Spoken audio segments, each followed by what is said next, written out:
everybody! This week is Valentine's Day, and I realized that I never fully embraced Valentine's Day.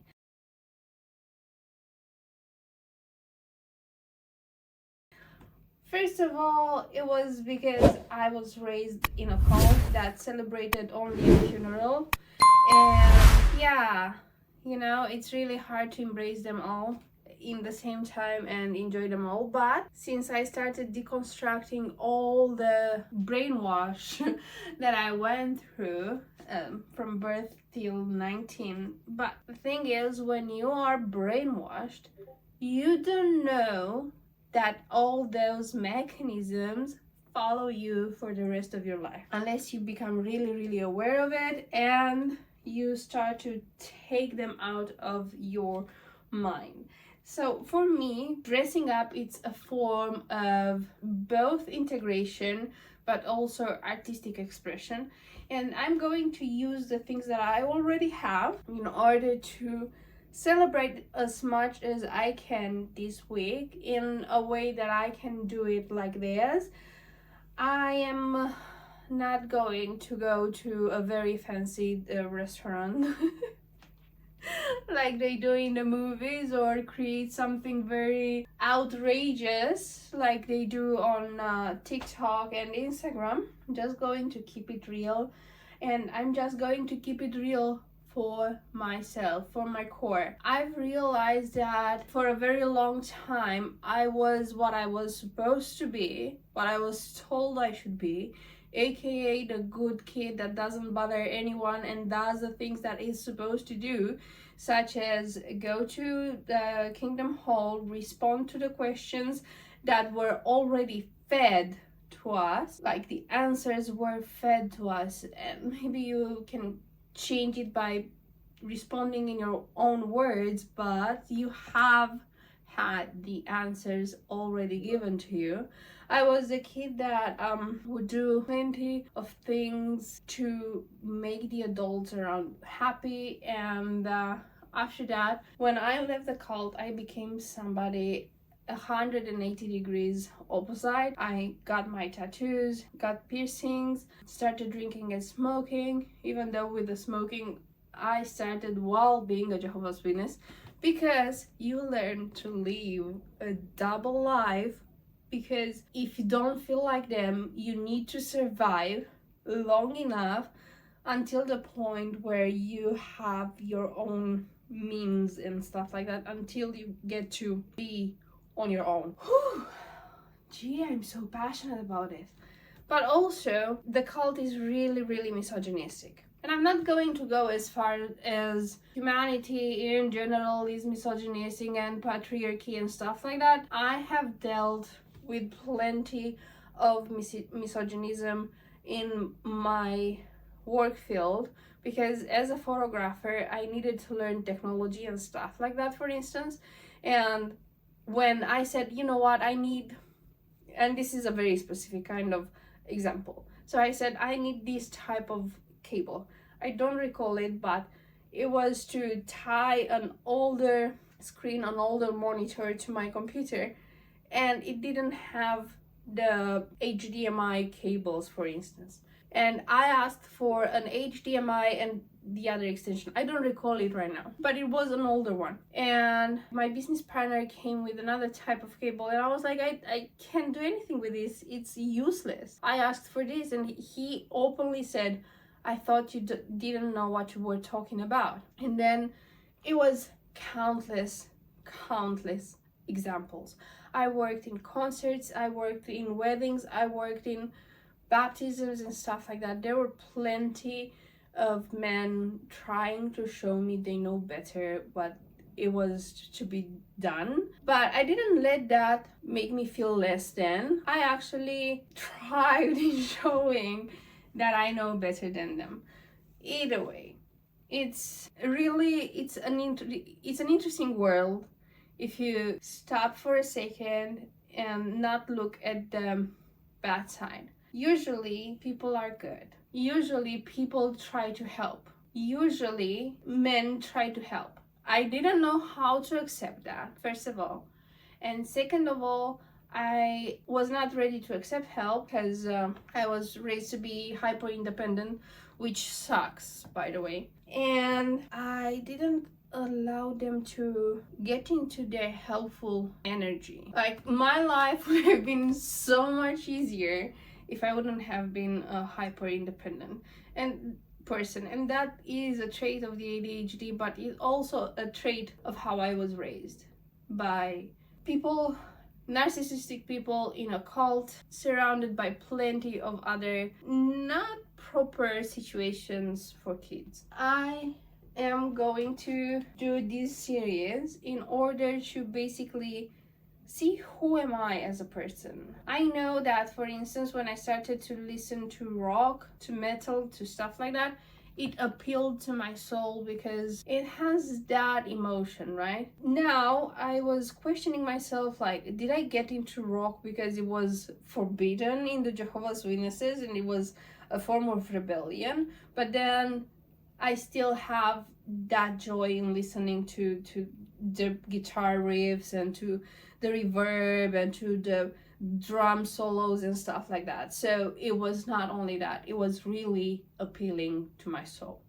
When I was a Jehovah's Witness, I had to dress modest, but I did have my perks of rebellion, such as a very tight tank top. And that was, to get back to the very misogynistic cult, as a Jehovah's Witness, and I'm sure that there are other cults too, you have to be quite modest. And they shame you for your body. So I was busty since I remember. Like, I developed quite early and I was busty, really busty, more than anyone in the congregation at a very early age. I was shamed for that, for something that I couldn't change, for something that was not in my power, for something that, guess what, God blessed me with.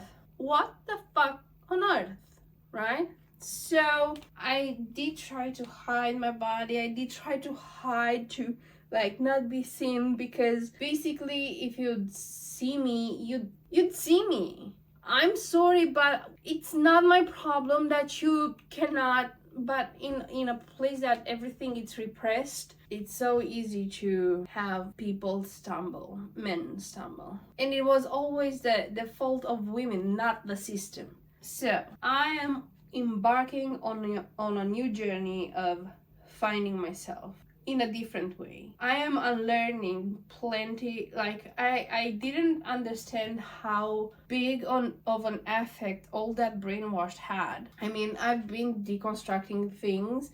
I've been deconstructing my childhood, and I came to a point to understand where my parents came from, because what my sister and I had was a light version compared to what they had. My father did say that he's sorry for being a shitty dad. And I said, oh, well, you did what you could with what you had. Like, the cards that you were dealt were not good. I acknowledge that, but it doesn't mean you didn't fuck up. It's nice to acknowledge that you could have done better, but guess what? And since we are not on talking ground in the sense of, he doesn't shun me, my mom does. He talks to me from time to time. But it's weird. It's like super confusing because I cannot cry with this makeup. So for all of those who escaped the cult, escaped the toxic situation, you understand it. And there is another thing that I came to understand. Those who have been in cults are actually really susceptible,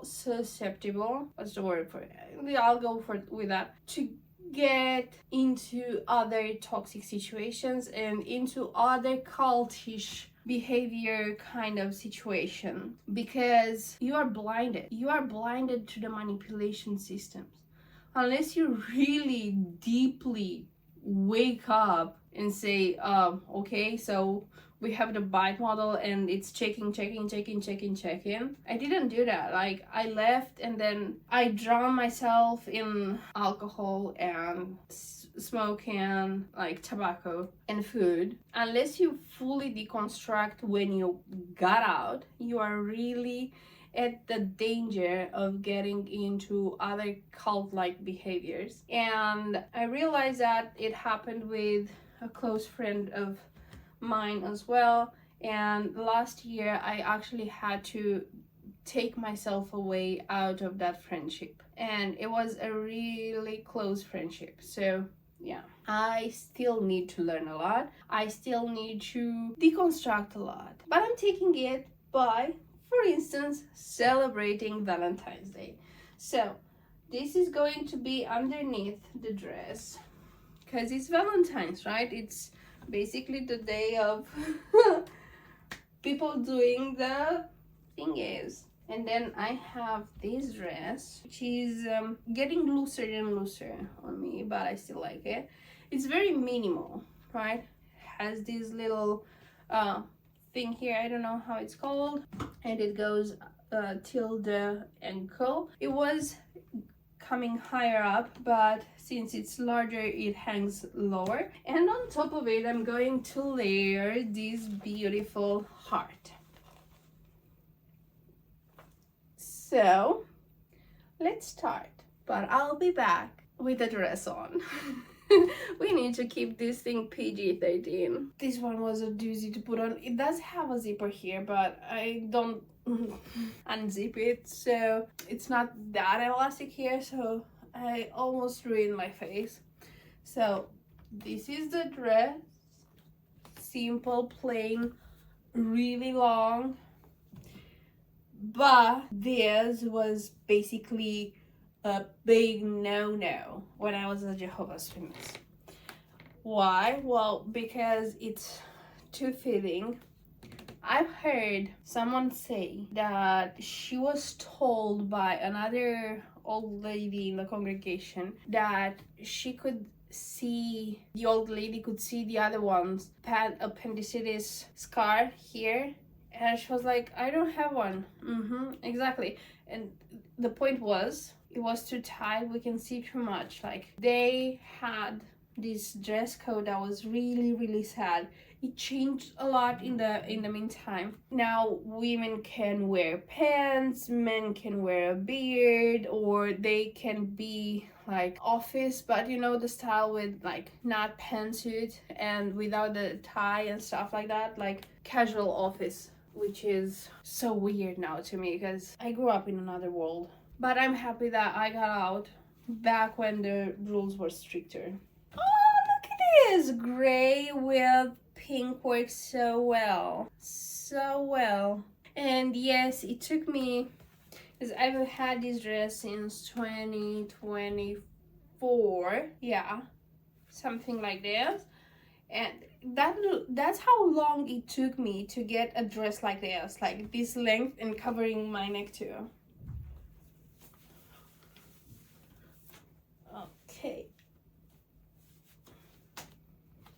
Okay.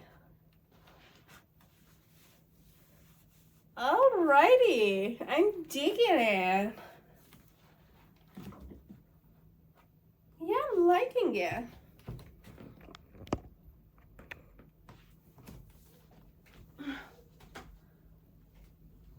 All right. Not bad, not bad. And yes, you can see my...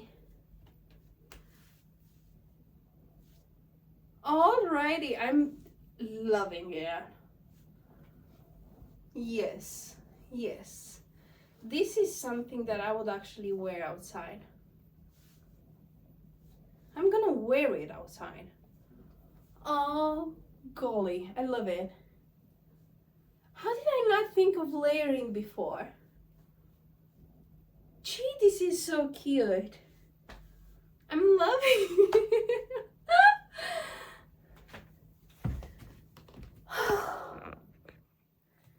Yeah. Hello. And I also have another black dress that would work too. Yes, I'm liking it. I think I will have to poke it underneath because it has some padding, and to take it out, because honestly, that kind of like this was supposed to be a top for somebody who would be just this size, and that would be it. But I think if I take the padding out, it would look even better because it would not have this poking here. That's useless. So yeah, I'm liking it. I really do. Oh, I love it. Tell me down below what you think, huh? Is it interesting? Is it not? I mean, you can say whatever, I still like it. Yeah. I'm gonna wear combinations like this in the summer. Definitely. So, what do you think? Would you wear something like this? Would you not? Let me know down in the comments below.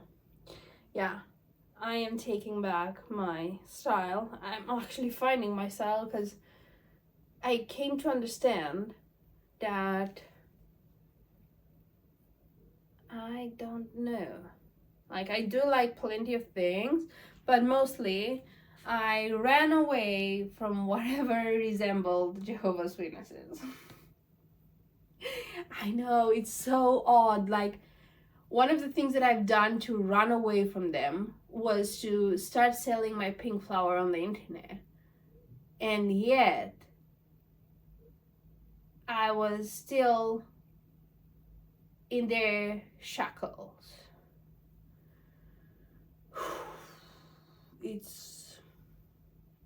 Yeah, it's a lot to unpack. I'm not trying to trauma dump. I'm only trying to unprocess the processes. Maybe it helps someone else too. I'll see you next one. Valentine's Day, here I come.